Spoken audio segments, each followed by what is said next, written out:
Bismillahirrahmanirrahim. Assalamualaikum warahmatullahi wabarakatuh. Alhamdulillahirabbil alamin wassalatu wassalamu ala asyrofil anbiya wal mursalin wa ala alihi washabbihi ajmain amma ba'd.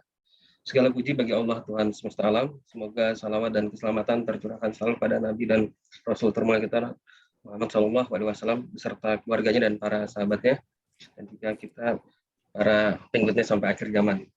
Alhamdulillah kita bisa berkumpul kembali melalui kajian online mingguan, melanjutkan kembali mengenai kitab Al-Kabair, mengenai dosa-dosa besar, dan insya Allah kita akan melanjutkan kembali mengenai dosa besar ke-34 ya Ustaz ya, mengenai dosa berkhianat. Alhamdulillah Ustadz Saiful Rahman sudah bergabung dengan kita. Baik Ustadz, kami persilakan waktunya Ustadz. Tafadhol Ustadz. Baik, terima kasih Pak Ahmad. Jazakallahu khairan. Bismillahirrahmanirrahim. Assalamualaikum warahmatullahi wabarakatuh. Waalaikumsalam warahmatullahi wabarakatuh. Innal hamdalillah nahmaduhu wa nasta'inuhu wa nastaghfiruh wa na'udzu billahi min syururi anfusina wa min sayyiati a'malina. May yahdihillahu fala mudilla lahu wa may yudlilhu fala hadiyalah. Asyhadu an la ilaha illallah wa asyhadu anna Muhammadan abduhu wa rasuluh. Allahumma salli ala Muhammad wa ala ali Muhammad kama sallaita ala Ibrahim wa ala ali Ibrahim innaka Hamidum Majid wa barik ala Muhammad wa ala ali Muhammad kama barakta ala Ibrahim wa ala ali Ibrahim innaka Hamidum Majid. Ikhwatul iman, Bapak Ibu, ikhwan wal akhwat yang semoga Allah muliakan. Alhamdulillah Allah Subhanahu wa taala kembali memperkenankan kita ya, untuk sedikit belajar, sedikit sama-sama menuntut ilmu. Ya, mudah-mudahan apa yang kita lakukan, apa yang kita kerjakan di kesempatan pagi hari ini, semoga ini menjadi amal soleh kita di sisinya, menjadi penggugur setiap dosa dan kesalahan kita. Juga mudah-mudahan ini menjadi meningkat derajat kita dan penyebab Allah masukkan kita ke dalam surganya yang penuh dengan kenikmatan, insyaallah, amin ya rabbal alamin. Jadi Bapak Ibu yang semoga Allah muliakan, seperti biasa ya, dalam pertemuan ini kita masih membahas sebuah kitab yang dikarang oleh ulama besar mazhab Syafi'iyah, yaitu Al-Imam Az-Zahabi rahimahullahu taala. Nah, kita membahas salah satu kitab yang beliau tulis ya, karena banyak karangan beliau. Nah, salah satu kitab yang beliau tulis adalah Al-Kabair, dosa-dosa besar. Nah, maksud dari penulisan dosa-dosa besar ini tidak ada lain adalah kecuali agar kita bisa menjauhi segala perkara-perkara yang akan menyebabkan Allah murka kepada kita ketika kita melakukan dosa-dosa besar. Nah, maka itulah para ulama, ya, salah satunya Al-Imam Az-Zahabi, mengarang kitab ini dengan berjudul Al-Kabair, dosa-dosa besar ya. Dan juga di dalam kitab yang lain ya, selain karya Al-Imam Az-Zahabi, ada juga yang menulis ya kitab Al-Kabair ya. Jadi contohnya Ibnu Hajar Al-Haytami, beliau mengarang sebuah kitab ya yang berjudul Az-Zawajir an Iqtirafil Kabair. Jadi peringatan-peringatan atau apa namanya perkara-perkara yang harus diperhatikan, yang harus kita jaga ya, dari perbuatan-perbuatan ketika kita melakukan dosa-dosa besar. Nah, ini hampir sama, intinya adalah berkaitan dengan dosa-dosa besar. Ya, maka kita tarik garis merah bahwasanya para ulama menulis kitab ini tidak ada lain kecuali dalam rangka untuk memperingatkan kaum muslimin agar tidak melakukan dosa-dosa besar. Ya, inilah inti dari pengarang kitab ini, menulis kitab ini, dan inilah inti kita mempelajari kitab ini agar kita bisa terhindar dari segala bentuk dosa-dosa besar yang disebutkan di dalam kitab ini. Ya. Tapi Bapak Ibu, alhamdulillah di pertemuan saat ini kita sudah membahas 33 dosa besar ya, 33 dosa besar. Ya, terakhir yang kita bahas adalah dosa besar yang berkaitan dengan riya. Ya. Sebelumnya lagi, yaitu dosa besar yang ke-32 adalah kita telah membahas tentang al-makkas, orang yang selalu memungut pajak ya, artinya orang yang tukang palak begitu ya. Ya, ini dosa besar juga. Nah, insya Allah di kesempatan kali ini, pagi hari ini, kita membahas dosa besar yang ke-34 yaitu al-khiyanah. Baik Bapak Ibu ya, agar tidak terlalu bertele-tele, saya langsung saja akan bagikan kepada Bapak Ibu file atau yang bahasan yang akan kita coba bahas di kesempatan pagi hari ini ya. Baik.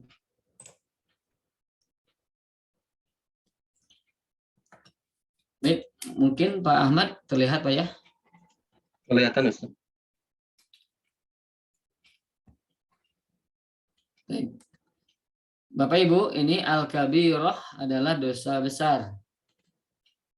Ar-rabi'atu wassalasun. Ke-34 ya, ini nyatu ini ar-rabi'ah wassalasun ke-34. Nah, jadi dosa besar ke-34 dalam kitab Al-Kabair ini adalah al-khiyanatu, khianat. Ini sudah menjadi bahasa kita ya, dan sulit untuk kita terjemahkan. Jadi khianat itu ya, khianat ya sudah menjadi bahasa kita. Jadi lawan kata dari amanah. Lawan kata amanah. Amanah pun ini bahasa Arab dan sudah diserap ke dalam bahasa Indonesia ya, maknanya sudah kita pahami amanah. Ya, apa amanah ya bahasa kitanya? Menepati janji. Janji salah satunya begitu ya. Salah satunya, tapi banyak hal berkaitan dengan amanah. Nah, bagi khianat dalam bab janji tidak menepati janji begitu ya. Amanah dalam misalnya anak kepada orang tua. Jadi orang tua punya amanah terhadap anak, menjaganya dengan benar, memberikan nafkah dengan baik, begitu ya. Kemudian mendidiknya dengan bagus, begitu agar menjadi anak yang soleh. Ini amanah orang tua terhadap anak. Maka orang tua yang tidak amanah berarti khianat, begitu. Begitu pula anak harus amanah kepada orang tua. Dia sekolah yang benar, dia belajar yang benar, ya. Dia kuliah yang betul, dan lain sebagainya. Nah, maka anak pun memiliki amanah terhadap orang tua. Nah, maka ketika anak ini tidak amanah, maka anak ini berlaku khianat. Ya. Maka Bapak Ibu yang semoga Allah muliakan, perkara khianat ini, ya perkara amanah dan khianat ini banyak sekali medannya. Ya, banyak sekali medannya. Apa medannya? Maksudnya banyak sekali jenisnya. Ya, banyak sekali macam-macamnya khianat ini. Ya, ditinjau dari segala aspek. Insya Allah kita akan coba bahas ya dalam perkara apa saja seseorang bisa berkhianat. Ya, dan bagaimana dosanya, bahayanya khianat ini. Insya Allah kita akan coba membahasnya di kesempatan yang lain. Ya. Nah, ini salah satu ya yang ini tidak ada di dalam kitab Al-Kabair, hanya sebagai tambahan saja. Ya, di sini Ibnu Hajar Al-Haytami rahimahullah berkata, beliau mengatakan dosa besar ke-240. Oh, kalau di dalam kitab ini mah ya Az-Zawajir an Iktirafil Kabair, dosa besar itu sampai lebih dari 240 ya. 240 ini adalah bagian di antara dosa besar yang dibahas di situ adalah khianat. Khianat dalam amanat ya. Khianat ketika diamanahi begitu. Seperti apa? Barang titipan ya. Amanat dalam barang titipan, dititipi barang ternyata dipakai tanpa ada izin dan lain sebagainya, atau apapun begitu ya, dititipi ternyata dibiarkan saja, tidak jaga dengan baik begitu ya, disepelekan. Nah, ini berarti khianat.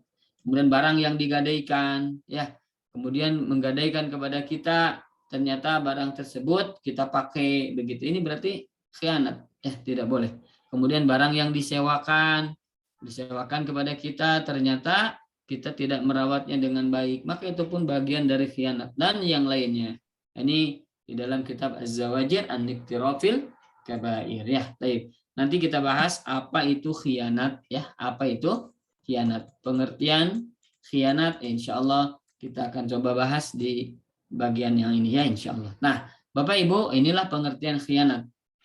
Kata Imam Al-Munawi rahimahullah taala, beliau berkata, ini tidak ada di dalam kitab Al-Kabair ya, sekali lagi saya hanya tambahkan saja. Khianat adalah menyia-nyiakan amanah. Jadi artinya lawan kata dari amanah. Jadi menyia-nyiakan amanah. Kata beliau, ada yang mengatakan disebut khianat yaitu ketika menyelisihi kebenaran. Jadi menyelisihi kebenaran. Maksudnya ya adalah berbuat kesalahan. Ketika dia tidak benar, dia berarti salah. Ya, artinya dia berlawanan dengan kebenaran. Ya, kalau sesuatu itu disebut benar, ya, ketika dia tidak melakukan sesuatu yang disebut benar itu, maka dia khianat. Ya, dia itu adalah khianat karena melakukan atau menyelisihi kebenaran tadi. Ya, dengan cara apa? Membatalkan perjanjian, ya, secara rahasia. Misalnya kita melakukan perjanjian, ya perjanjian. Pasal 1, pasal 2, pasal 3 terus gitu kan. Ternyata setiap pasal ini atau sebagiannya kita langgar tanpa pemberitahuan. Misalnya bab 1, pasal 1 mengatakan begini. Ternyata dia secara rahasia, sembunyi-sembunyi tanpa pengetahuan pihak lainnya, ternyata dia melakukan pelanggaran. Nah, maka yang di situ disebut dengan khianat. Ya, naudzubillah summa naudzubillah. Ya, ada lagi pengertian lain sebagaimana yang disebutkan oleh Imam Al-Qurtubi rahimahullah taala. Beliau mengatakan khianat adalah curang. Berbuat apa? Curang. Hampir sama dengan yang atas ya. Kemudian dia juga menyembunyikan sesuatu ya. Jadi harusnya ditampakkan, dia sembunyikan. Ini bagian dari khianat pula ya. Dan yang selanjutnya Al-Jahiz beliau berkata, khianat adalah melanggar sesuatu yang diamanahkan orang kepadanya. Nah ini ya, melanggar sesuatu yang diamanahkan. Ini. Jadi harusnya dia melakukan sesuatu tersebut, ternyata dia melanggar. Dia melanggar dari apa yang diamanahkan kepadanya. Apa saja? Berupa harta satu. Ya, dititipi harta ternyata tidak amanah. Harta ini lenyap tanpa ada pertanggungjawaban. Allahul musta'an. Ya, dia usaha, ya, dia berusaha tapi ternyata tidak ada hartanya, ya, tidak ada bentuk dan lain sebagainya. Maka ini bagian dari khianat. Allahul musta'an ya. Kemudian khianat dalam bab kehormatan, ya, artinya menjaga kehormatan orang lain harusnya dijaga. Ternyata disebarkan aibnya. Disebarkan apa?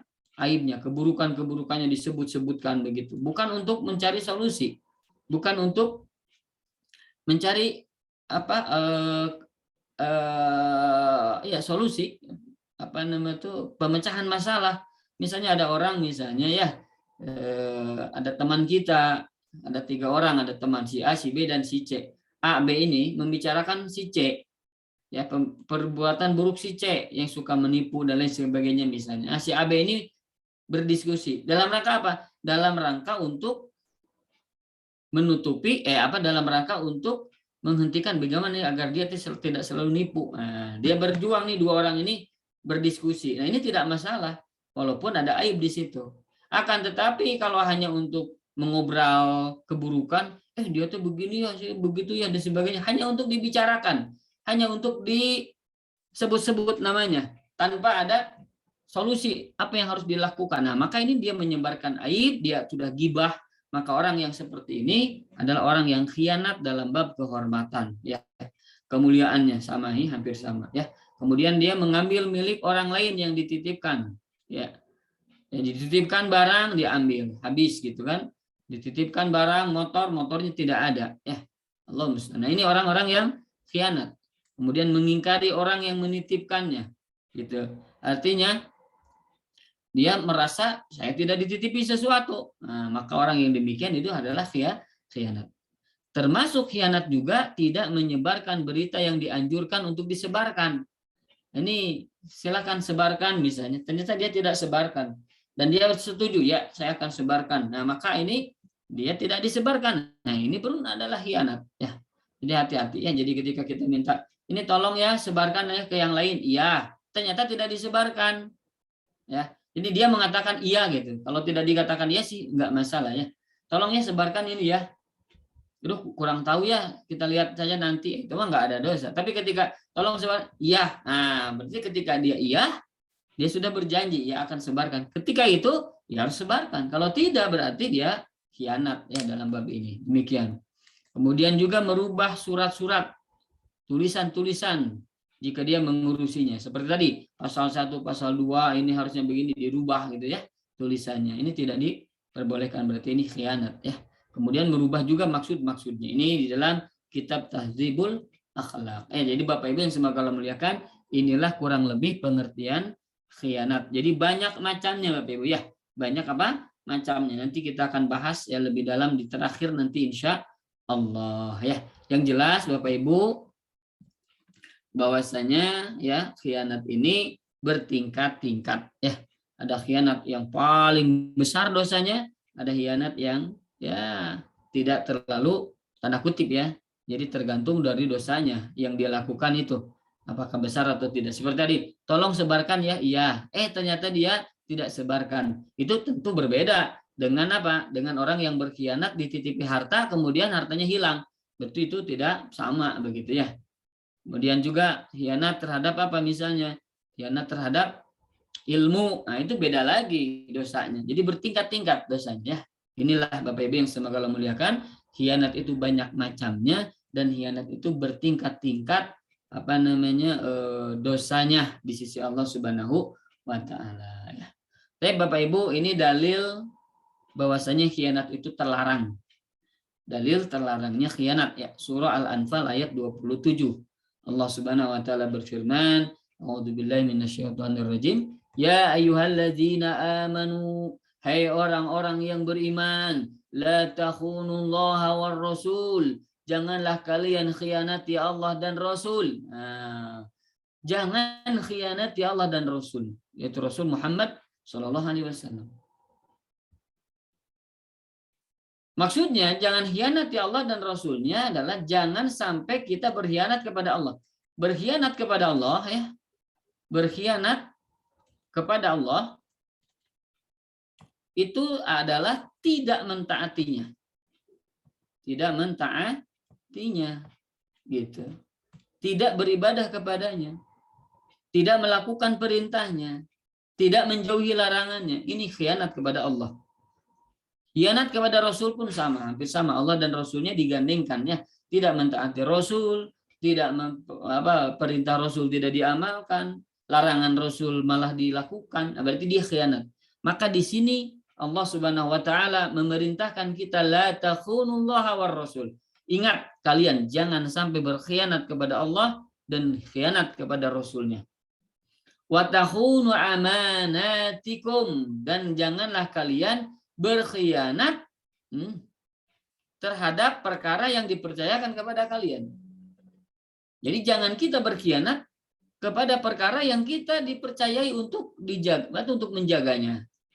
Jangan kalian khianat terhadap amanah-amanah kalian. Wa antum ta'lamun, sedang kalian mengetahui ya. Nah, jadi Bapak Ibu yang semoga Allah muliakan, ini perintah Allah Subhanahu wa taala, jangan berkhianat kepada Allah dan Rasulnya ya. Kata Syekh As-Sa'di di dalam tafsirnya, beliau mengatakan ya'muru ta'ala, Allah Subhanahu wa taala memerintahkan ibadahul mu'minin, kepada hambanya yang beriman, an yu'addu ma'tamanahumullahu alaihi, untuk menunaikan ma'tamanahumullahu alaihi, yang Allah amanahkan kepadanya. Allah amanahkan kepada kita. Tunaikan apa yang Allah amanahkan kepada kita. Min awamirihi wa nawahihi, dari segala perintah-perintahnya dan segala larangannya. Perintahnya dan larangannya. Jadi Bapak Ibu yang semoga Allah muliakan, di sini Allah memerintahkan kepada kita, yaitu orang yang beriman, untuk menunaikan apa yang Allah amanahkan kepada kita. Berupa apa? Berupa perintah-perintahnya untuk dilakukan, untuk dikerjakan, dan larangan-larangannya untuk dijauhi. Ya, inilah dalil ya tentang harusnya berlaku amanah kepada Allah dan Rasulnya. Demikian. Faman adal amanata, barang siapa yang dia menunaikan amanah, nah, dia tunaikan nih amanahnya, ditunaikan amanahnya. Berarti dia tidak berkhianat, tidak berkhianat. Istahaqqa minallahi sawabajat, istahaqqa minallahi as-sawabul jazil. Maka atau as-sawabal jazil, dia berhak mendapatkan dari Allah Subhanahu wa taala as-sawabal jazil, pahala yang melimpah. Jadi ketika kita menunaikan amanah, maka Allah akan berikan kepada kita pahala yang berlimpah insya Allah. Berupa apa? Surga yang penuh kenikmatan. Wa man lam yu'addiha, tapi barang siapa yang tidak menunaikan, tidak menunaikan. Barang siapa yang tidak menunaikan amanahnya, ya, bal khonaha, bahkan berkhianat. Bahkan dia mengkhianatinya, berkhianat. Istahaqqal liqabal wabila, maka dia berhak untuk mendapatkan hukuman yang dahsyat, hukuman yang perih, yang pedih. Naudzubillah, summa naudzubillah. Wa sara khainan lillahi wal rasuli wa li amanatihi, maka jadilah dia itu orang yang berkhianat kepada Allah, berkhianat kepada Rasul, berkhianat kepada amanah-amanahnya. Ya. Jadi Bapak Ibu yang semoga Allah muliakan, inilah di antara larangan berkhianat adalah surah Al-Anfal ayat 27. Ya ayyuhalladzina amanu la takhunullaha war rasul. Hai orang-orang yang beriman, janganlah kalian berkhianat kepada Allah dan kepada Rasul. Wa takhunu amanatikum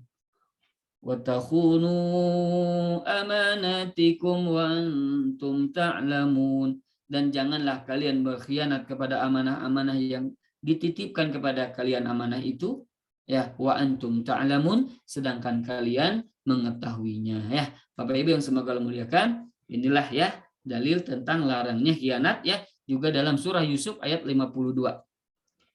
Allah Ta'ala berfirman, wa anna allaha la yahdi kaidal khainin, dan bahwasanya Allah tidak meridhoi, tidak akan, ini bukan ya, tidak akan memberikan petunjuk, ya, atau maksudnya di sini tidak akan meridhoi, ya, kaidal khainin, tipu dayanya orang-orang yang berkhianat. Allah tidak akan memberikan persetujuan, tidak akan memberikan keridhaan, begitu ya, terhadap orang-orang yang berkhianat, ya, terhadap orang-orang tipu daya, orang-orang yang berkhianat. Jadi orang-orang yang berkhianat itu Allah tidak ridhoi, maka Allah akan binasakan mereka di dunia dan di akhirat. Naudzubillah, summa naudzubillah. Allah musta'an, mudah-mudahan Allah jaga kita, ya. Kemudian selanjutnya Bapak Ibu, ini di antara bahayanya amanah, ini di antara bahaya amanah. Bahaya apa? Khianat. Di antara bahaya khianat adalah tidak ada iman. Masya Allah. Jadi tidak disebut beriman, tidak bisa disebut beriman yang sempurna, maksudnya, ya. Tidak bisa disebut beriman kalau dia berkhianat, karena orang yang berkhianat itu sifat munafik, nanti ada di slide yang lainnya. Ya. Dan ini hadisnya dari Anas bin Malik radhiyallahu anhu, beliau berkata, "Ma khatabana an-nabiy sallallahu alaihi wasallam illa qal." Ya, dari Anas bin Malik, Nabiullah sallallahu alaihi wasallam tidak pernah berkhutbah di hadapan kami kecuali beliau mengatakan, la imana liman la amanatalah. Tidak ada iman, tidak sempurna keimanan bagi orang yang tidak amanah, ya. Maka pada sebagian ulama mengatakan tidak ada iman bagi orang yang tidak memiliki amanah, ya. Tapi tentunya tidak ada iman ini bertingkat-tingkat tadi, ya. Kalau dia tidak mentaati Allah dan Rasulnya dengan sengaja, ya, dengan melakukan kekufuran dengan sengaja, maka dia itu adalah sudah kufur, sudah kafir, ya, munafik dia itu, ya, di hadapan seperti orang muslim, tapi ternyata dia mengingkari Allah dan Rasulnya, maka ini adalah khianat kepada Allah dan Rasul yang begitu besar sehingga dia masuk ke dalam kategori orang-orang yang kafir. Dia bagi tidak ada iman di dalamnya, begitu maksudnya. Tapi ketika misalnya, ya, tinggal hanya tanda kutip, ya, hanya, ya, walaupun itu dosa besar, Tuh, tadi suruh di ini ternyata tidak dilakukan. Nah, itu pun dosa ya. La iman tidak ada iman, tapi maksud di situ tidak sempurna imannya. Jadi ini adalah tergantung dari konteks perbuatan khianatnya itu. Kalau khianatnya itu begitu besar kepada Allah dan Rasulnya, maka dia adalah tidak ada iman di situ, berarti dia kafir. Tidak ada apa, iman di situ adalah berarti dia kafir. Tapi ketika khianatnya dalam bab yang tanda kutip ya, bab ya, manusia dengan manusia, dalam bab harta, dalam bab ini sebagainya, maka dia masih disebut orang yang beriman, tapi ternyata imannya sangat-sangat rendah, sangat-sangat kecil dan minim ya. Naudzubillah. Waladina liman la ahdalah, dan tidak ada agama, ya, maksudnya tidak sempurna agamanya orang yang tidak memenuhi janji. Ya, ini ada yang mengatakan hadisnya lemah ya, akan tetapi Syekh Albani mengatakan hadisnya sahih ya. Wallahu a'lam. Ini kata Syekh Su'aib Al-Arnaud hasan hadisnya, sementara oleh Syekh Albani hukumnya sahih. Sementara ulama lain mengatakan hadis ini lemah, dhaif ya. Sebagaimana di dalam tahqiq atau apa namanya penjabaran hadis-hadis yang berkaitan dengan Al-Kabair ini. Nah, di situ disebutkan hadis ini adalah hadis yang lemah. Wallahu a'lam ya. Tapi intinya adalah bahwasanya orang yang tidak khianat, tidak amanah atau dia berkhianat, maka dia melakukan sesuatu yang akan mengurangi kesempurnaan imannya ya. Nauzubillah. Subhanallah. Itu yang pertama Bapak Ibu. Yang kedua, ini yang kedua nih. Khianat adalah sifat orang munafik. Ya, sebagaimana kita ketahui orang munafik ini adalah orang-orang kafir sebetulnya. Munafik adalah orang-orang kafir. Dia menampakkan muslimnya, tapi hatinya begitu menentang Islam, begitu ya. Khianat adalah sifat orang yang munafik. Nauzubillah. Dari Abu Hurairah radhiyallahu anhu, Nabi SAW bersabda, ayatul munafiki salasun. Tanda orang munafik itu ada 3. Apa? Idza haddatsa kadzaba. Apabila dia berbicara dia berdusta. Wa idza wa'ada akhlafa. Apabila dia berjanji dia berselisih, menyelisihi janjinya, mengingkari janjinya. Wa idza tumina khana, dan jika diberi amanah dia khianat. Allahumma salli. Maka Bapak Ibu yang semoga Allah muliakan, ya ini mudah-mudahan kita dijaga ya dari sifat apa? Khianat ini. Karena memang banyak sekali bidangnya dalam kehidupan kita. Hampir setiap bidang kehidupan kita punya amanah di dalamnya. Kita sebagai karyawan gitu kan, nah itu berarti kita diberikan amanah sebagai karyawan. Kita sebagai anak, kita berarti diberikan amanah sebagai anak. Maka jangan berkhianat sebagai anak. Jangan berkhianat sebagai karyawan. Kita sebagai apa? Guru, tidak khianat kepada para muridnya, tidak khianat kepada orang tua muridnya, tidak berkhianat kepada manajemen sekolah dan lain sebagainya. Allahumma musta'an. Ya, sebagai apa nama itu? Sebagai mubaligh, sebagai ustadz, sebagai kiai, itu juga amanah terhadap umat. Allahumma musta'an. Ya, maka ini setiap kita itu memiliki amanah. Maka setiap kita wajib untuk tidak berkhianat terhadap amanah-amanah yang diberikan kepada kita. Istri amanah kepada suami, memiliki amanah terhadap suami. Berarti jangan berkhianati suami. Jangan selingkuh, jangan main WA-an, jangan main teleponan dengan laki-laki yang lain gitu ya. Apalagi say apa ya nama itu ya perkataan-perkataan yang sia-sia ya. Nah, ini tidak diperbolehkan. Berarti dia tidak amanah terhadap kewajiban sebagai seorang istri. Begitupun suami sama. Ya, tidak boleh berkhianat. Ya Allah musta'an. Inilah banyak perkara-perkara yang harus kita jaga dari sisi ya amanah ini. Maka kalau kita tidak bisa menjaganya, berarti kita masuk ke dalam perkara orang yang berkhianat. Na'udzubillah summa na'udzubillah. Dan orang yang khianat ini adalah sifatnya orang munafik. Na'udzubillah. Na'udzubillah. Yang ketiga, Bapak Ibu yang semoga Allah muliakan, pengkhianat adalah calon penduduk neraka. Bismillah.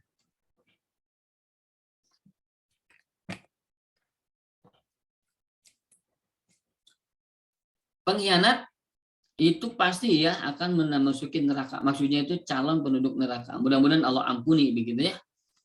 Ya, tapi secara umum ya, orang yang berkhianat itu akan masuk neraka. Allah besar, Allah jaga kita ya, mudah-mudahan. Ini kata Nabi SAW, wal khain. Nah, di antara penduduk neraka itu adalah al khain. Ini ada sambungan sebelumnya sebetulnya panjang begini. Di antara orang yang akan memasuki neraka adalah al-khain wal khain, yaitu orang yang berkhianat, pengkhianat. Alladzi la yakhfa lahu tama' wa in daqqa ila khanahu, yaitu orang yang tidak samar sifat tamaknya, kelihatan begitu tamak dia orang itu, begitu loba dalam bab dunia, begitu semangat dalam bab harta, begitu semangat dalam bab apa yang diinginkannya, Allah musta'an. Tamak, kelihatan tamaknya itu. Ya, walaupun sesuatu yang kecil dia selalu berbuat khianat. Wa indaqa ila khanahu. Walaupun perkaranya kecil dia berkhianat, Allahu akbar ya Allah. Ya, jadi sedikit perkaranya walaupun sedikit dia khianat. Ya. Bab uang walaupun sedikit dia ambil. Allahu akbar. Berarti dia khianat. Allah mudah-mudahan Allah jaga kita ya. Jadi intinya Bapak Ibu yang semoga Allah muliakan ya, maka ya, bahwasanya ya, orang yang akan memasuki neraka kata Nabi SAW diantaranya al-khain, orang yang berkhianat. Ya, orang yang apa? Berkhianat. Orang yang tidak samar sifat tamaknya. Ya, apapun yang selalu diamanahkan kepadanya dia khianati. Ya, hartanya diambil, barangnya diambil dan lain sebagainya. Maka orang demikian diantara tanda-tanda orang yang akan masuk ke dalam nerakanya Allah Subhanahu wa taala. Mudah-mudahan Allah jaga kita ya Bapak Ibu. Nah, kemudian dalam surah At-Tahrim ayat 10 Allah taala mengatakan berfirman, Daraballahu masalan lil ladzina kafaru imra'ata Nuhin wa imra'ata Lut. Allah berikan permisalan terhadap orang-orang yang kafir, yaitu dengan perempuannya Nuh, maksudnya istrinya Nuh dan istrinya Lut. Jadi Allah berikan perumpamaan ya tentang bagaimana sifat orang-orang kafir itu, sifat orang-orang yang yang membangkang itu ya, orang yang khianat itu ya adalah istrinya Nuh, istrinya Nabi Nuh, wa imra'at Lut dan istrinya Lut. Kanata tahta abadaini min ibadina shalihin.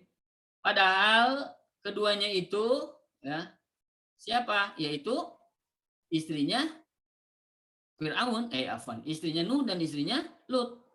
Tahta abadaini min ibadina shalihin, itu ada di bawah pengawasan, di bawah bimbingan ya kedua hambaku kami yang soleh. Ya, ada di bawah apa? Pemeliharaan, pengawasan di antara hamba-hamba kami yang soleh. Ada di antara dua pengawasan dua hambaku yang soleh, yaitu Nabi Nuh dan Nabi Lut. Dua-duanya adalah orang-orang yang soleh, Nabi. Tapi ternyata istrinya berkhianat. Ya, istrinya adalah orang-orang yang membangkang begitu. Fakhanatahuma falam yughniya anhuma minallahi syai'a. Fakhanatahuma. Kemudian kedua istrinya itu mengkhianati keduanya. Artinya dua istrinya itu mengkhianati para suaminya. Istrinya Nabi Nuh mengkhianati Nabi Nuh. Istrinya Nabi Lut mengkhianati Nabi Lut. Allahul musta'an. Falam yughniya anhuma minallahi syai'a. Maka kedua suaminya itu tidak dapat membantu mereka sedikit pun dari siksa api neraka. Kelak, walaupun dia itu orang soleh, walaupun Nabi, nanti di hari kiamat, di akhirat, tidak bisa menyelamatkan mereka dari api neraka. Tidak bisa menyelamatkan para istrinya dari api neraka. Jadi kalau kita punya istri yang berkhianat, kita punya anak yang berkhianat, kita tidak bisa menyelamatkan mereka dari api neraka. Kenapa? Karena mereka telah berbuat dosa kepada Allah Subhanahu wa taala ya. Wa qila dukhulan nar ma'ad dakhilin, dan dikatakan kepada mereka, yaitu kepada istri-istri tadi ya, udkhulan nar, masuklah kalian kepada nerakanya Allah ma'ad dakhilin, bersama orang-orang yang masuk ke dalam neraka itu. Naudzubillah tsumma naudzubillah ya. Maka Bapak Ibu semoga Allah muliakan, ini orang yang berkhianat ya, maka dia akan masuk ke dalam nerakanya Allah Subhanahu wa taala. Allahul musta'an. Mudah-mudahan Allah jaga kita ya. Maka Bapak Ibu sekali lagi banyak yang harus kita tunaikan berupa amanah-amanah yang diberikan kepada kita ya. Kemudian pengkhianat akan dipermalukan di akhirat Bapak Ibu. Orang yang berkhianat akan dipermalukan di akhirat. Ini dari Abdullah bin Umar, dari Nabi SAW. Beliau bersabda, likulli ghadirin liwa'un. Allahumma musta'an. Ya, setiap nanti hari kiamat itu, yaumal kiamah ya. Nanti di hari kiamat itu setiap pengkhianat akan mengibarkan benderanya masing-masing. Jadi memiliki bendera. Jadi si pengkhianat, para pengkhianat ini punya bendera. Jadi dia bawa bendera. Ya Allah ya Rahman. Ya, ini dipermalukan oleh Allah Subhanahu wa taala. Yuqalu hadhihi ghadratu fulanin. Nah, maka dikatakan ini adalah bendera pengkhianatan kepada si fulan. Jadi kalau ada si A misalnya ya, si A dia bawa bendera. Kalau dia berkhianat dia berbendera. Ini si B. A, ini pengkhianatan kepada si B. Nanti ada pengkhianatan kepada si C. Semakin dia banyak khianat kepada orang-orang, maka semakin banyak bendera yang dia pegang. Allahu Akbar ya. Ini nanti dipermalukan, diperlihatkan kepada orang-orang bahwa ini adalah orang yang berkhianat. Allah musta'an ya Bapak Ibu, mudah-mudahan Allah jaga aib kita di dunia dan di akhirat. Ya Allah jaga keburukan-keburukan kita, dan Allah mudah-mudahan ampuni kita dan tidak sebarkan ya aib-aib kita di hadapan manusia yang lainnya. Amin ya Allah ya Rabbal alamin ya. Maka Bapak Ibu ya, inilah orang-orang yang berkhianat kelak akan dipermalukan di mana, di akhirat ya. Kemudian juga dari Nafi, dari Ibnu Umar, dari Nabi sallallahu alaihi wasallam ya. Ini sama ya tadi intinya mah, bahwasanya al-ghadir yurfa'u lahu liwa'un yaumal qiyamah. Nanti para pengkhianat itu akan dikibarkan benderanya baginya pada hari kiamat ya. Yuqalu hadhihi ghadratu fulan ibn fulan. Ini adalah pengkhianatan fulan bin fulan. Allahul musta'an ya, mudah-mudahan Allah jaga ya Bapak Ibu ya. Kemudian nah ini Bapak Ibu yang semoga Allah muliakan, jenis-jenis khianat ya. Jenis-jenis apa? Khianat. Pertama Bapak Ibu adalah khianat terhadap Allah dan Rasulnya. Ini yang tadi disebutkan ya, khianat kepada Allah dan Rasulnya. Khianat kepada Allah apa? Tidak mentaatinya, tidak ibadah kepadanya, tidak taat kepadanya ya. Begitu. Dia tidak sholat, dia tidak saum, dia tidak zakat, dia tidak melakukan apa yang Allah perintahkan. Kemudian dia malah melakukan apa yang Allah larang. Dia berzina, larang ternyata dia lakukan.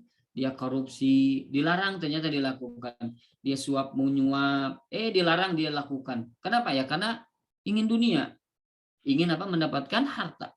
Maka segala perintah-perintah Allah dia jauhi, segala yang dilarang Allah dia lakukan. Maka orang yang demikian khianat kepada Allah dan Rasulnya.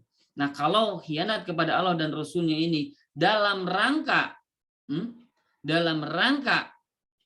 mengingkari mereka, sengaja mengingkari, dia tidak sholat, ngapain sholat, tidak wajib ya, tidak ada perintah sholat, ngapain sholat, capek-capek dan lain sebagainya, dia betul-betul mengingkari, maka hati-hati, dia termasuk orang yang kafir. Jadi orang yang mengingkari Allah dan Rasulnya, khianat kepada Allah dan Rasulnya, itu bisa menjadi kategori orang-orang yang kafir, naudzubillah, keluar dari Islam, dan dia selamanya kekal di dalam neraka, naudzubillah, summa naudzubillah ya. Ini yang satu pertama Bapak Ibu, khianat terhadap Allah dan Rasulnya. Yang kedua, khianat dalam bidang ilmu ya. Maksudnya khianat dalam bidang ilmu ya, dia tidak dia menyembunyikan ilmu. Ini maksudnya ilmu-ilmu yang wajib ain. Menyebabkan ilmu-ilmu yang memang harus disebarkan. Misalnya bab tentang sholat. Orang bertanya bagaimana ini sholat ini seperti ini, bukan. Enggak tahu, saya malas menjawabnya. Maka dia khianat dalam bidang ilmu. Tidak boleh. Ada orang bertanya kepadanya tentang agama, kemudian dia tidak tahu. Ya, dia bertanya dengan benar, bertanya dengan baik, ingin mendapatkan ilmu petunjuk begitu, tapi ternyata dia tidak jawab walaupun dia tahu jawabannya, maka ini orang yang khianat dalam bidang ilmu. Atau sebaliknya, dia menjawab sesuatu gitu kan, tanpa ilmu. Jadi hanya dengan pikiran, dengan logika dan sebagainya, tanpa ilmu, hanya dengan reka-reka dirinya sendiri. Ya, dia tidak menjawab dengan sesuatu yang memang dia fahami di dalam agama tersebut. Dia katakan begini-begini dengan ro'yunya, dengan pikirannya. Dia tidak tahu mengatakan dia tahu. Ada hadisnya loh begini-begini, padahal tidak ada. Nah, ini adalah orang yang khianat dalam bidang ilmu. Ya, sok tahu begitu. Nauzubillah, hati-hati juga ini ya. Jadi satu, tidak menjawab atau dia menyembunyikan ilmu ketika ditanya, atau yang kedua ketika dia bertanya tapi menjawab sesuai dengan sesuai dengan hawa nafsunya. Nauzubillah ya. Yang ketiga Bapak Ibu, ya ini khianat dalam menyebarkan api neraka, menyebarkan aib orang lain dan kelak nanti akan dimasukkan ke dalam api neraka. Ya, aib orang lain disebar-sebar, keburukan orang lain disebar-sebar, bukan untuk, sekali lagi, bukan untuk menyelamatkan orang lain dari keburukannya, hanya ingin menyebarkan aibnya saja, hanya menyebarkan keburukannya. Maka orang demikian adalah orang yang akan akan rugi kelak di akhirat ya. Maka orang yang menyebarkan aib orang lain, maka dia pun akan mendapatkan aib nanti di hari kiamat. Nauzubillah. Tapi orang yang menutup aib orang lain, maka Allah akan tutup aibnya dirinya ya nanti ke hari kiamat. Man satara musliman, barang siapa yang menutup aib orang lain, orang muslim, menutup aib seorang muslim, satarahullahu taala fid dunya wal akhirah, maka Allah akan tutup aib dia nanti di dunia dan di akhirat. Allah musta'an. Ya, Allahu akbar. Alhamdulillah. Maka sekali lagi Bapak Ibu, orang yang menutup aib orang lain, maka Allah akan tutup aibnya di dunia dan juga nanti di akhirat insya Allah. Maka berusahalah kita menutup aib-aib sesama kaum muslimin agar kita pun kelak di hari kiamat tidak dibukakan aib kita oleh Allah Subhanahu wa taala. Ya, baik. Ini yang ketiga. Yang keempat, Bapak Ibu yang semoga Allah muliakan, adalah orang yang berkhianat terhadap barang titipan. Ya, titipan yang kita dititipkan kepada kita, kemudian kita ternyata lalaikan gitu ya, sepelekan. Nah, maka ini adalah orang yang berkhianat ya terhadap barang-barang yang dititipkan kepada kita. Kita tidak menjaganya dengan baik, tidak menjaganya dengan benar, maka ini adalah masuk ke dalam kategori khianat ya. Mudah-mudahan Allah jauhkan ini ya. Kemudian yang kelima, tidak membantu kaum muslimin padahal mampu. Nah, ini ada kaum muslimin, tetangga kita, dia itu kesulitan, kesusahan. Kita tidak bantu. Tidak kita tolong. Padahal dia minta tolong kepada kita. Tolonglah saya pinjam mobil. Buat apa? Buat ngantar istri saya sakit. Buat ngantar anak saya sakit. Istri saya akan melahirkan. Ya, saya tidak punya mobil. Pinjamlah mobilnya. Nggak dibantu. Nggak dipinjemin. Nah, ini berarti khianat kepada kaum muslimin. Ya. Jadi Bapak Ibu yang semoga Allah muliakan, maka ketika kita diminta bantuan, maka segera untuk memberikannya. Inilah seorang muslim. Ya. Kepada yang semoga Allah muliakan, maka di antara pertolongan Allah adalah kepada orang yang selalu menolong saudaranya. Ya. Innallaha fi aunil abdi, maka al abdu fi auni akhi. Sesungguhnya Allah itu akan menolong seorang hamba selama hamba itu menolong saudaranya sendiri. Ya. Tapi ketika dia tidak menolong saudaranya sendiri, maka Allah pun enggan untuk menolongnya. Allahu akbar ya. Maka Bapak Ibu yang semoga Allah muliakan, inilah kita berjuang untuk membantu teman kita kaum muslimin ya ketika kita mampu. Ya, kalau kita tidak membantunya padahal kita mampu, maka itu masuk ke dalam perkara orang yang khianat. Nauzubillah. Kemudian khianat dalam bab janji ya. Janjinya begini tapi dia mengingkari. Janjinya begitu tapi dia mengingkari. Pasal begini, pasal itu tapi ternyata dia ingkari ya. Kesepakatannya begini ternyata dia ingkari. Maka orang yang seperti ini hati-hati, berarti orang yang khianat ya, tidak dilakukan dengan baik. Allah musta'an ya. Maka Bapak Ibu, mudah-mudahan Allah jadikan kita orang-orang yang bisa menepati janji kita ya. Kemudian khianat suami istri ya. Tadi anak dan ayah, anak dan ibu, ibu dan anak ya, suami istri, kemudian dan juga anak dan orang tua. Ini sama ya. Jadi suami istri, suami berkhianat kepada istri, suami punya selingkuhan, istri punya selingkuhan, maka yang demikian itu adalah perkara yang dosa ya. Bahkan Bapak Ibu ya, saking buruknya khianat itu, kita tidak boleh berlaku khianat kepada orang yang mengkhianati kita. Kata Nabi SAW, la takhun man khonaka. Jangan kau khianati orang yang mengkhianatimu. Artinya, kalau ada orang yang berkhianat kepada kita, jangan kita balik berkhianat kepadanya. Gak boleh. Itu haram. Tidak diperbolehkan. Misalnya, suami istri. suaminya selingkuh, ya suaminya selingkuh. Gue balas nih. Nah, istrinya ternyata selingkuh lagi. Maka orang yang demikian tidak boleh. Ini dalam rangka membalas keselingkuhannya, dia juga selingkuh lagi. Maka orang yang seperti ini adalah orang yang membalas pengkhianatan dengan pengkhianatan lagi. Berarti sama-sama pengkhianat, ya, sama-sama pengkhianat. La takhun man khonaka. Jangan kau khianati orang yang mengkhianatimu. Misalnya sebagai karyawan dikhianati oleh atasan, tidak gajinya tidak tidak benar gitu. Ternyata dia merusak atau apa ya gitu ya, akhirnya tidak melakukan perkara-perkara yang sebetulnya harus dilakukan, maka yang demikian tidak diperbolehkan gitu ya. La takhun man khonaka. Jangan kau khianati orang yang mengkhianatimu ya. Kemudian yang terakhir, khianat dalam urusan harta. Allah musta'an ya, dititipi harta kemudian akhirnya dia ambil tanpa hak dan lain sebagainya. Nah, ini perkara-perkara seperti ini ya, ini banyak sekali di antara kita kaum muslimin ya, bahkan orang-orang yang dikenal soleh pun ya bisa terjerumus ya ke dalam bab harta ini, karena harta dunia ini begitu berkilap gitu ya, berkilau, sehingga dengan sedikit pun orang bisa terperdaya. Kadang orang ya suka suka julid, wah koruptor gantung begitu ya, karena koruptornya sampai 1 miliar lebih MM-an gitu kan, bahkan miliaran, puluhan miliar gantung. Kalau dia sendiri, kalau dia amanahi duit gitu ya, misalnya hanya contohnya hanya 20 juta, 10 juta begitu, maka ini aja pengen ngambil sedikit begitu ya. Kenapa? Ya karena ini bab duit. Apalagi 1 miliar. Ya, Bapak Ibu yang semoga Allah muliakan, inilah yang paling sulit adalah bab ini, Pak. Sedikit-sedikit kita bisa akan terjerumus ke dalamnya ya. Orang-orang yang sudah ngaji, orang-orang yang jenggotnya tebal, yang panjang begitu ya, udah soleh lah begitu ya, ternyata dia berkhianat dalam bab harta ya, karena bab inilah bab yang banyak menjerumuskan manusia ke dalam kebinasaan ya, karena bab dunia itu begitu tadi berkilau sehingga sehingga akhirnya menyebabkan kita semua terperdaya ya. Naudzubillah sumna'udzubillah ya. Demikian Bapak Ibu yang semoga Allah muliakan. Maka terakhir kata Al-Imam Az-Zahabi, wal khiyanatu fi kulli syai'in qabihatun. Khianat itu pada perkara segala hal, ya, dalam segala perkara itu qabihatun, begitu buruk.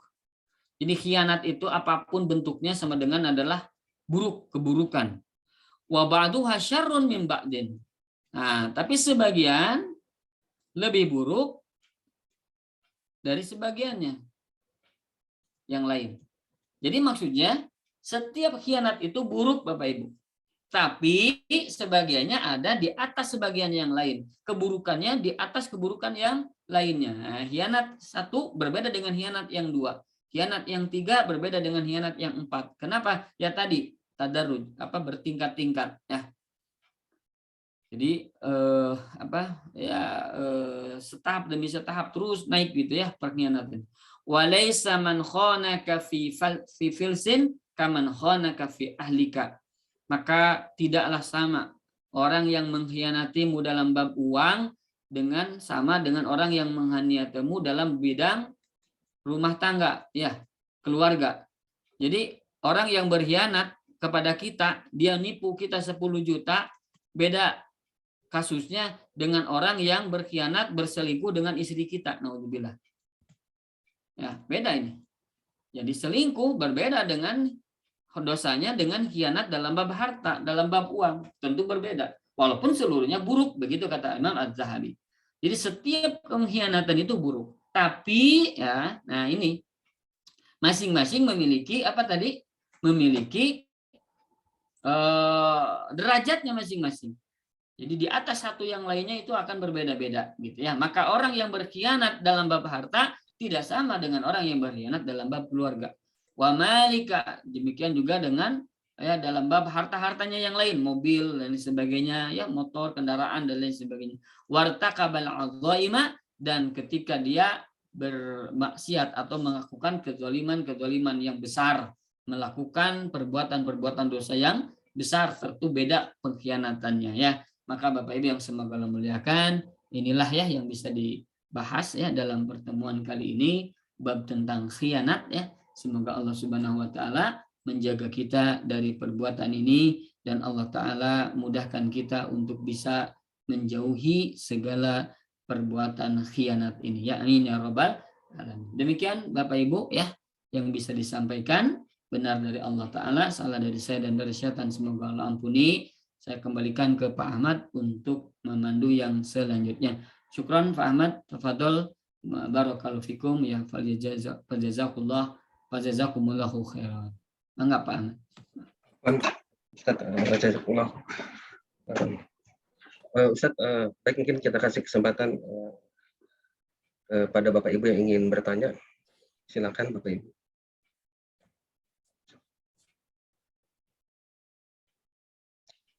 Oke, mungkin sambil nunggu Ustaz ya.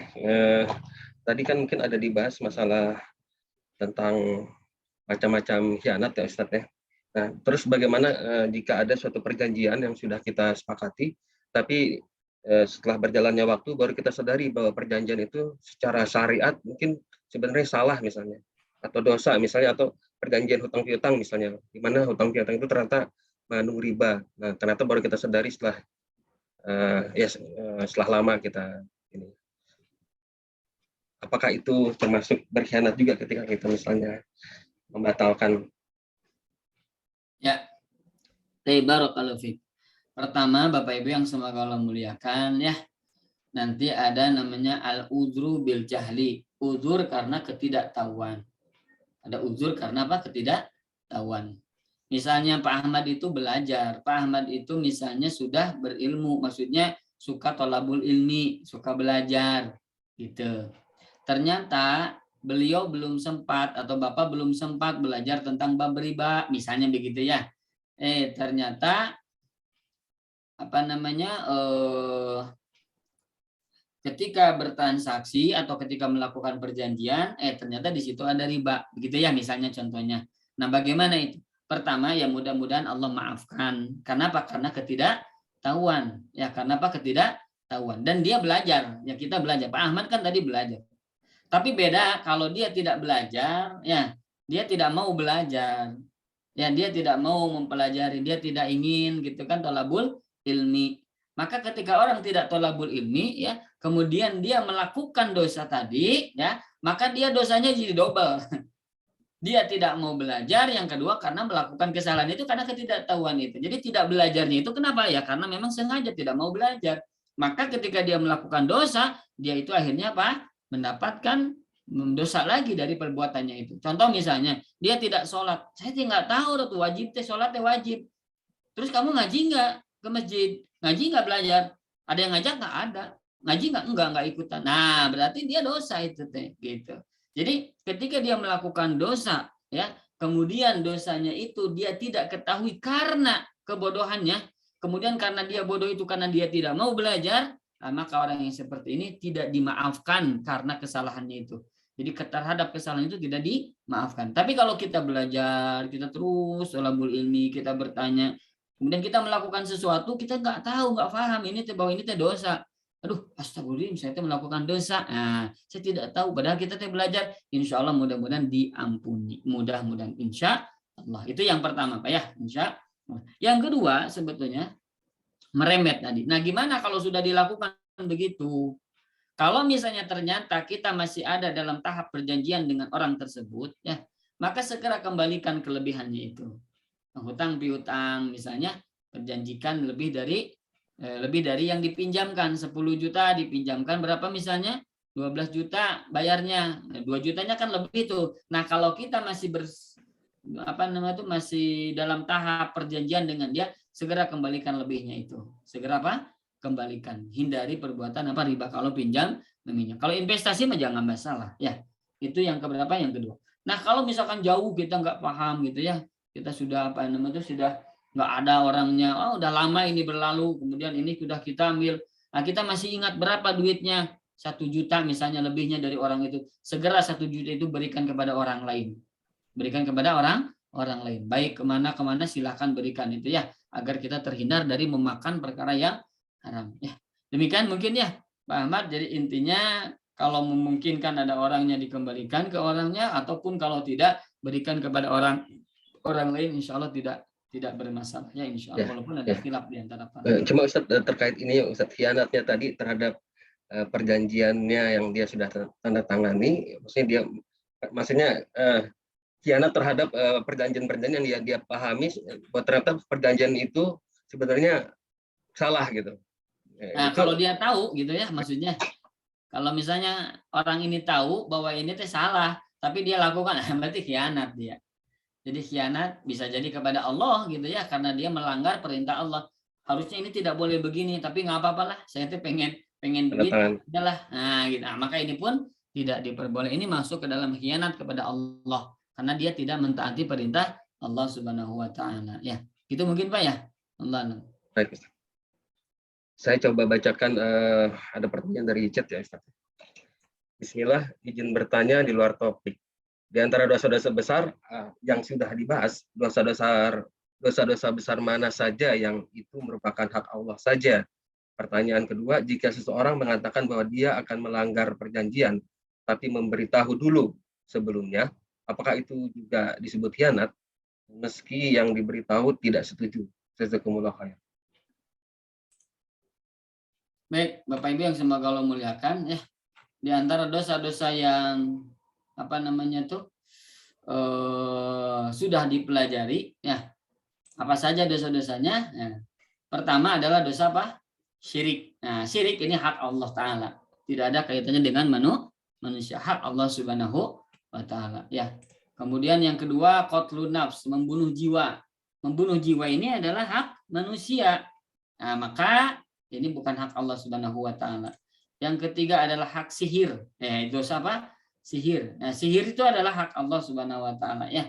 Jadi artinya juga ada hak manusianya ketika dia apa? Menzalimi orang lain. Ya, menzalimi apa? Orang. Dia melakukan kekufuran ya. Kenapa? Ya karena dia beriman kepada orang-orang yang harusnya tidak boleh diimani. Maksudnya tidak boleh dipegangi apa namanya kebesaran, bukan kebesarannya, maksudnya itu dia takzim kepada orang-orang yang ahli sihir gitu kan, oleh jin, kepada apalagi misalnya ya pas setan begitu ya.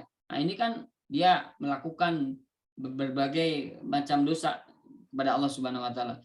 Plus dia itu dengan sihirnya dia menggunakan itu untuk keburukan bagi orang lain ya. Suami istri jadi cerai gitu kan, orang yang tidak mau jadi mau, yang mau jadi tidak mau. Nah, ini adalah dia ada hak Allah dan juga hak manusia ya. Kemudian tidak meninggalkan dia meninggalkan sholat ya, itu adalah orang yang dosa untuk kepada Allah Subhanahu Wa Ta'ala ya. Membayar zakat, jadi perkara-perkara yang berkaitan dengan rukun iman, rukun Islam, nah itu hak-hak Allah Subhanahu Wa Ta'ala. Adapun yang berkaitan dengan manusia, yaitu adalah dosa-dosa yang ada kaitannya dengan manusia ya. Saya tidak akan sebutkan satu persatu karena memang banyak begitu ya. Jadi artinya perkara-perkara yang memang di situ adalah ada kaitannya dengan manusia, maka itu hak-hak manusia juga. Tapi kalau misalnya hak-haknya Allah Ta'ala ya hanya berkaitan dengan biasanya rukun iman, rukun Islam ya. Contoh misalnya berbuka di bulan Ramadan. Nah, ini adalah hak Allah Subhanahu Wa Ta'ala ya. Akan tetapi bisa juga dia itu berdosa kepada manusia ketika apa? Ketika dia sengaja memperlihatkan, ya makanlah, ayolah makanlah. Nah, dia dosa juga kepada manusia itu. Ya, walaupun hak awalnya adalah hak Allah Subhanahu Wa Ta'ala ya. Demikian mungkin Pak ya, jadi tidak bisa seluruhnya begitu ya. Artinya adalah dosa kepada manusia pasti dosanya juga kepada Allah. Tapi dosa kepada Allah belum tentu dosa kepada manusia yang lain. Ya, demikian wallahu a'lam. Kemudian apalah tadi ada yang ya? kedua, pertanyaan kedua, jika seseorang mengatakan bahwa dia akan melanggar perjanjian, tapi memberitahu dulu sebelumnya, apakah itu juga disebut khianat meski yang diberitahu tidak setuju? Iya, sama ya. Jadi Sama. nanti saya akan melanggar ya ini ya. Nah, walaupun dia itu apa nama tuh kan namanya khianat itu tidak sesuai dengan amanah. Dia tahu perjanjiannya begini, tapi saya akan langgar ya. Terang-terangan melanggar. Itu lebih dosa daripada melanggar dengan sembunyi-sembunyi. Kan kalau dengan melanggar dengan sembunyi-sembunyi dia tidak tahu, begitu dia khianat. Ini kalau misalnya dia melanggar dengan sengaja, berarti dia kezaliman kepada orang yang melakukan perjanjian dengannya ya. Jadi artinya dia melanggar secara terang-terangan. Kalau yang sembunyi-sembunyi dia ada rasa takutnya begitu ya, ada rasa ini disengaja, berarti orang yang zalim. ya maaf ya, saya ambil ya harta kamu ya ini ya, saya ambil nih, kan buat ini punya kamu ya 1 juta, saya ambil setengahnya ya. Ini bukan berarti apa namanya itu aman, oh, kan saya memberitahu kepada orang itu bahwa saya akan mengambil ini, tapi ini berbuat zalim kepadanya gitu, karena pasti dia tidak ridho dengan apa yang dia lakukan ya, yang dilakukan oleh lawannya ini. Maka orang yang bikin orang zalim, dan ini masuk ke dalam dosa yang besar yang lain yang sebagaimana sudah disebutkan ya. Dia juga khianat masuk. Kenapa ya? Karena melanggar, tetap melanggar walaupun dengan terang-terangan, dan melanggarnya dengan cara dengan terang-terangan. Ya, naudzubillah summa naudzubillah ya. Demikian mungkin Pak, Allah alam. Baik Ustaz.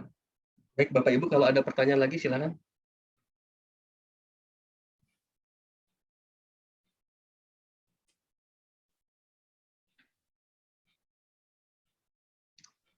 Saya sambil bawa minum dulu sebentar Pak ya, boleh? Silakan Ustaz. Sebentar Pak.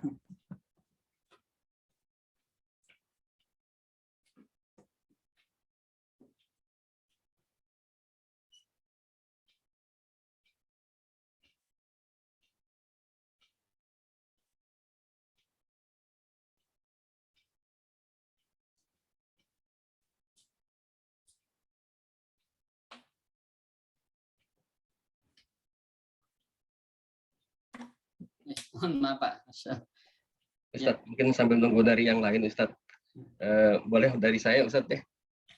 Mengenai bab yang tadi Ustaz, khianat, misalnya khianat dalam menyebarkan aib orang lain.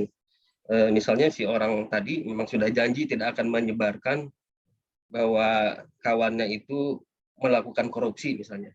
Tapi ternyata di suatu pengadilan ya dia ya akhirnya membuka bahwa dia memang melakukan korupsi gitu. Itu seperti apa Ustaz ya kalau yang seperti itu? Jadi satu sisi betul dia itu khawatir berkhianat kepada dia gitu kan, karena dia sudah menutupi keburukan. Nah, jadi artinya gini Pak ya. Jadi ketika kita justru menutupi kezaliman orang lain, ya berarti kita tidak berbuat sesuatu untuk kebaikan kepadanya. Jadi misalkan dia itu sudah korupsi, tapi kita malah menutup-nutupinya, berarti sama kita bersekongkol dengannya dalam rangka apa? Korupsi gitu kan intinya. Jadi jangan dibilang-bilang ya iya gampang lah, santai aja. Nah, berarti intinya apa ya? Kita mendukung keburukan dia. Ta'awun 'alal birri, ta'awanu 'alal birri wat taqwa wala ta'awanu 'alal ismi wal udwan, kan gitu. Tolong menolonglah dalam keadaan kebaikan dan juga ketakwaan, jangan tolong menolong dalam perkara yang dosa dan maksiat, permusuhan.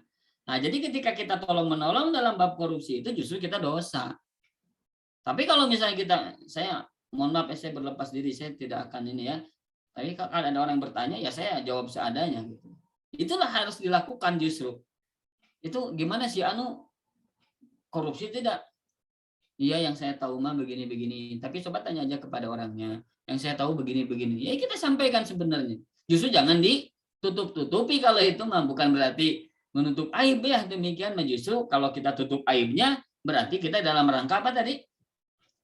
Dalam rangka mendukung keburukannya, berarti kita saling tolong-menolong dalam keburukan. Jadi bab aib ini bukan berarti menyebarkan aib itu bab-bab yang seperti itu. Makanya tadi ya, jadi menyebarkan aib itu ada perkara-perkara yang memang dibolehkan gitu, bahkan dianjurkan, bahkan wajib gitu. Salah satunya ini wajib disebarkan gitu. Ketika ada apa? Ada perkara-perkara yang memang wajib untuk dilakukan selanjutnya. Contohnya misalnya ada orang tukang mabok, ya, kemudian akan menikah dengan misalnya tetangga kita, ya. Nah kemudian kita sampaikan kepada orang yang mohon maaf ya, yang saya tahu ya bukan berarti saya itu menyebarkan aib ya, akan tetapi ya saya khawatir ya, cobalah nanti di cross check lagi benar atau tidaknya. Semua saya beberapa kali sering melihat dia itu mabok gitu kan, melihat ini sampaikan justru ya, ini tuh dalam rangka menyebarkan aib kan sebetulnya, tapi ini untuk kebaikan gitu, untuk jangan sampai nah, makanya menyebarkan aib itu tidak setiapnya buruk ya, tapi kalau dalam rangka untuk mencegah keburukan yang selanjutnya, maka itu tidak apa-apa gitu. Misalkan si Anu itu pencuri ya, atau dia tuh suka ngambil barang orang, kalau dia ke rumah itu suka ngambil-ngambil. dan kita sudah tangkap dia dengan CCTV kelihatan, dan itu tidak tidak hanya satu kali, beberapa kali, orang lain juga beberapa kali, kemudian dia dekat dengan kawan kita, nah, maka kita memberikan hati-hati, hati-hati ya si Anu, itu kan tidak apa-apa. Jadi ada gibah atau menyebarkan aib yang memang itu tidak terlarang. Itu ada, insya Allah nanti adalah bab gibah, insya Allah akan kita bahas ya. Dalam menyebarkan aib itu ada pengecualian ya. Nabi pun sama ya, memberikan kepada orang yang akan menikah, jangan nikah sama si Anu mah tukang pukul, tukang ringan tangan gitu ya, suka mukul dengan tongkatnya. Jangan si Anu memiskin. Itu Nabi sempat mengatakan begitu. Artinya untuk kebaikan tidak apa-apa. Tapi kalau dalam rangka ingin menyebarkan aibnya saja, maka tidak boleh ya, tidak diperbolehkan ya. Apalagi orang itu kalau sudah bertobat ya, sudah bertobat ya. Wallahu alam. Demikian mungkin Pak ya. Baik Ustaz. Ini di chat nggak ada pertanyaan lagi. Tapi nggak tahu apakah ada yang mau bertanya langsung Bapak Ibu. Silakan Bapak Ibu kalau ada yang mau bertanya langsung. Kalau nggak ada dari saya lagi Ustaz boleh? Iya, nggak boleh. Ini Ustadz kembali yang nomor 7 Ustadz, khianat suami istri. Misalnya begini Ustadz, sebelum pernikahan itu ada perjanjian, misalnya istrinya meminta semua penghasilannya diserahkan ke istrinya biar istrinya yang tanggung jawab, dan si calon suaminya mengiyakan. Nah, ternyata dalam perjalanan pernikahan istrinya itu pelit sampai si suami tidak bisa memberi nafkah kepada orang tuanya misalnya, atau tidak bisa berinfak dan lain-lain, sehingga si suami itu bersembunyi sedikit-sedikit menyisihkan. Nah, itu termasuk khianat nggak, Ustaz? Baik, Masya Allah. Okay. Dalam sebuah hadis ya, kata Nabi SAW, al-muslimuna ala syurutihim. Kaum muslimin itu adalah berdasarkan syarat yang mereka lakukan. Artinya harus melakukan persyaratan yang mereka lakukan. Jadi kalau misalkan saya seperti tadi, suami dan istri melakukan persyaratan ini, selama syarat-syarat itu tidak bertentangan, maka lakukan. Illa syartan harrama halalan au halala haraman. Kecuali syarat yang menghalalkan yang haram atau mengharamkan yang halal. Ya, inilah perkara-perkara yang tidak artinya kalau syarat itu ternyata menghalalkan yang haram atau sebaliknya, maka syarat itu batal dengan sendirinya. Itu yang pertama. Nah, apabila masuk ke dalam perkara yang begitu, maka syarat itu tidak berlaku. Ya, contoh misalnya begini, suami istri melakukan syarat, misalnya ya, syarat itu salah ya, yang boleh kamu menikahi saya, tapi kamu harus minum arak dulu. Ya, nanti setelah nikah kamu harus minum arak. Siap. Nah, kata dia tuh, siap begitu ya. Dia melakukan siap. Tapi ternyata ketika sudah menikah tidak mau, itu mah dosa kan gitu ya. Itu tidak ada. Jangan dilakukan ya. Maka syarat itu batal dengan sendirinya. Syarat itu batal dengan sendirinya ya. Akan tetapi kita sampaikan kenapa kita tidak lakukan itu ya. Jadi kaum muslimin itu ya jangan sampai begini. Nanti dibohongilah, ya sekarang iya gitu ya. Nanti kalau sudah nikah saya tidak akan lakukan ini. Ya berarti bab yang seperti ini dia itu bab tidak menepati janji dari awal, dan ini meyakinkan seseorang gitu ya, membodoh-bodohi bukan membodoh-bodohi. Ngebohong gitu ya, berbohong. Nah, itu kan dia berbohong intinya. Ya, saya akan melakukan padahal tidak akan lakukan gitu. Maka dia dosa. Dari sisi apa? Dari sisi bohongnya. Nggak boleh berbohong walaupun dalam perkara yang benar kan gitu, yang sebagaimana pernah kita bahas. Tidak boleh berbohong walaupun dalam perkara yang benar. Artinya apa? Ya, ketika misalnya harus nanti ya, kalau sudah kawin nanti kamu minum arak ya, siap. Nah itu kan bohong, padahal dia nggak akan gitu. Dia bohong. Ini dosa dari sisi bohongnya gitu. Tapi ketika dia nanti setelah nikah memang dia tidak boleh untuk melakukan tidak boleh melakukan minum arak tadi, tidak diperbolehkan ya, demikian. Tapi ya sampaikan, saya tidak akan meminum itu. Saya tidak akan meminum itu. Kenapa ya? Saya tidak mau gitu kalau dari awal. Nah, sebagaimana kasus yang barusan ditanyakan ya, dari awalnya ya nggak masalah begitu. Sok dikasihkan semua nih ATM-nya. Jadi transfer duit itu ke situ semua. Ternyata itu diambil semuanya. Diambil semuanya. Nah, ini kan sebetulnya bisa menjadi boleh, bisa menjadi tidak. Bisa menjadi boleh apa? Karena ini uang itu uang siapa? Ini kan uang itu uang suami. Jadi uang itu, Bapak Ibu yang semoga Allah melihat, harta itu tidak ada harta bersama ya, kecuali memang ada kebersamaan kepemilikan di sana. Contoh misalnya, saya dengan Pak Ahmad atau Pak Ahmad dengan istrinya beli rumah, masing-masing bawa duit ya. Sebelum nikah ya, contohnya sebelum nikah. Istrinya punya 500 juta, Pak Ahmad punya 500 juta, menikahlah, gitu kan ya. Nah, ketika menikah beli rumah 1 miliar, berarti rumah itu milik siapa? Milik berdua itu mah. Karena uang sendiri uang suami dan uang istri. Tapi kalau misalnya uangnya dari uang suami, ya berarti rumahnya rumah suami. Uangnya dari istri berarti rumahnya punya istri. Kecuali ya itu diberikan kepada pihak yang lain. Misalnya, udah saya ini berikan sama kamu ya, ini rumah, sok buat kamu aja dihibahkan. Nah, berarti ini sudah milik istri. Nah, begitu pula ketika ketika gaji datang itu berarti uang siapa ya? Uang suami ya. Berarti kalau uang suami ya terserah suami mau dikasih semuanya mangga, mau tidak pun mangga ya.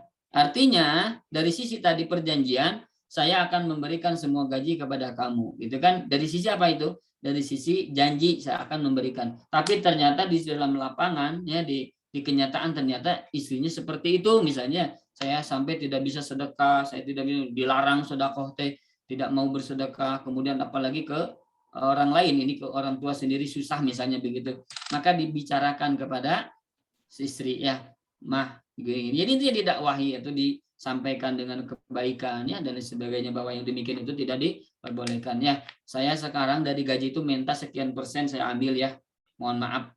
Nah, itu tidak masalah insya Allah ya, karena dia tidak melanggar janji gitu ya. Akan tetapi ketika melihat hal-hal yang seperti ini tidak dibenarkan begitu ya, sehingga akhirnya kita tuh tidak bisa memberikan kebaikan kepada orang lain. Di ku sendiri, ku istri malahan beli itu beli ini misalnya begitu ya, maka ini boleh nanti didiskusikan ya, kemudian ya sebagiannya nanti kita ambilnya, jangan sembunyi-sembunyi juga ya, jangan sembunyi-sembunyi, kita sampaikan dengan baik ya, dengan dengan cara ma'ruf, dengan cara yang diskusi yang ya insya Allah lah semuanya juga bisa dilakukan. Jadi jangan secara sembunyi ngambil gitu kan ya. Wallahu alam. Demikian mungkin Pak Ahmad ya. Baik Ustadz, ini saya coba bacakan pertanyaan berikutnya Ustadz ya.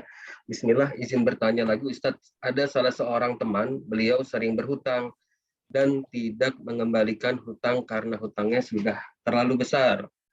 Apakah aib ini boleh diceritakan kepada teman yang lain agar tidak terjebak dengan kasus yang sama? Ya, inilah salah satu yang tadi. Jadi seperti sama dengan orang yang menyebarkan keburukan orang lain, dia tuh tukang mabok, Bu. Mohon maaf ya, hati-hati. Saya juga sering lihat dia mabok gini-gini. Itu dalam rangka apa? Mencegah keburukan kepada orang lain tertimpanya keburukan tadi ya. Begitupun tadi Bapak, berarti intinya adalah ketika Bapak tahu dia itu betul-betul orang yang nggak benar gitu ya, nggak bau nggak bayar hutang lah deh gini sebagainya. Karena kita sampaikan hati-hati kalau dia pinjem ke saya itu udah beberapa kali, sampaikan. Justru kalau tidak disampaikan justru kita membiarkan keburukan terjadi kepada kawan kita yang lain. Jangan ya, sampaikan justru ya. Ini tidak menyebarkan aib ya, ini adalah untuk kebaikan ya. Nah, kalau bisa ya kita nasihati orang yang seperti itunya. Kalau tidak memungkinkan kita nasihati, minimal tidak terjadi lagi keburukan kepada orang lain ya. Demikian mungkin Pak Wawan. Baik Ustaz, sepertinya di chat sih sudah nggak ada. Dari saya juga nggak ada. Dari Bapak Ibu saya nggak tahu masih ada nggak. Kayaknya sih nggak ada Ustaz. Tidak ada. Kalau mau Ustaz tutup, silakan Ustaz. Nah, iya. Gimana Pak? Mau tutup aja? Terserah Mangga. Mau kita kasih waktu berapa menit? Mangga telangkung. Coba kita kasih waktu setengah menit, barangkali ada yang raise hand ya Ustaz. Setengah menit dulu Ustaz. Silakan kalau ada yang mau bertanya langsung Bapak Ibu.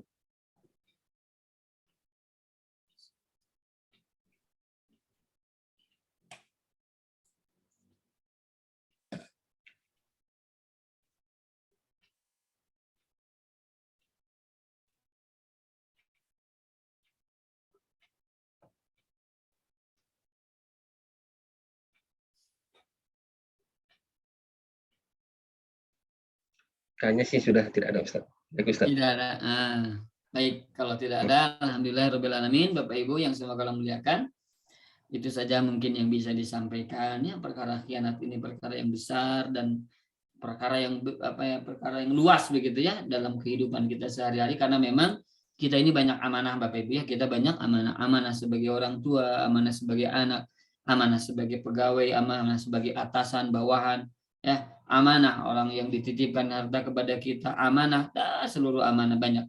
Maka mudah-mudahan Allah kuatkan kita untuk bisa melakukan amanah itu dengan baik ya, jangan sampai kita berkhianat kepada orang-orang yang telah mengamanahi perkara-perkara tersebut kepada kita, insya Allah ya. Maka Bapak Ibu yang semoga Allah muliakan, hanya orang-orang yang soleh lah yang akan Allah jaga, hanya orang-orang yang beruntunglah yang Allah akan jaga dari keburukan. Mudah-mudahan kita minta kepada Allah agar Allah jaga kita dari segala keburukan-keburukan, perbuatan-perbuatan yang menjauhkan kita dari kebaikan Allah Subhanahu wa taala ya. Dan mudah-mudahan Allah senantiasa menguatkan kita untuk taat kepadanya, istiqomah untuk beribadah kepadanya, dan wafatkan kita dalam keadaan husnul khatimah ya. Mudah-mudahan Allah terima amal soleh kita di pagi hari ini. Dari tadi jam 10, mudah-mudahan sampai saat ini Allah terima ya amal soleh kita sebagai pemberat timbangan kebaikan di sisinya, sebagai penggugur dosa-dosa kita, peningkat derajat kita insya Allah, amin ya rabbal alamin ya. Demikian Bapak Ibu yang semoga Allah muliakan yang bisa disampaikan ya. Aku qouli hadza wa astaghfirullah li wa lakum. Saya serahkan kepada Pak Ahmad untuk menutup ya. Assalamualaikum warahmatullahi wabarakatuh. Waalaikumsalam warahmatullahi wabarakatuh. Jazakallahu khair Ustaz atas materinya. Semoga bermanfaat bagi kita semua yang mengikutinya. Bapak Ibu, terima kasih banyak telah bergabung bersama kami. Insya Allah kajian kitab Al-Kabair ini kita lanjutkan lagi pekan depan dengan dosa besar yang berikutnya. Baik, terima kasih banyak. Kita tutup dengan alhamdulillah rabbil alamin. Doa akhir majelis. Subhanakallahumma wa bihamdika asyhadu an la ilaha illa anta astaghfiruka wa atubu ilaik. Assalamualaikum warahmatullahi wabarakatuh. Assalamualaikum warahmatullahi wabarakatuh.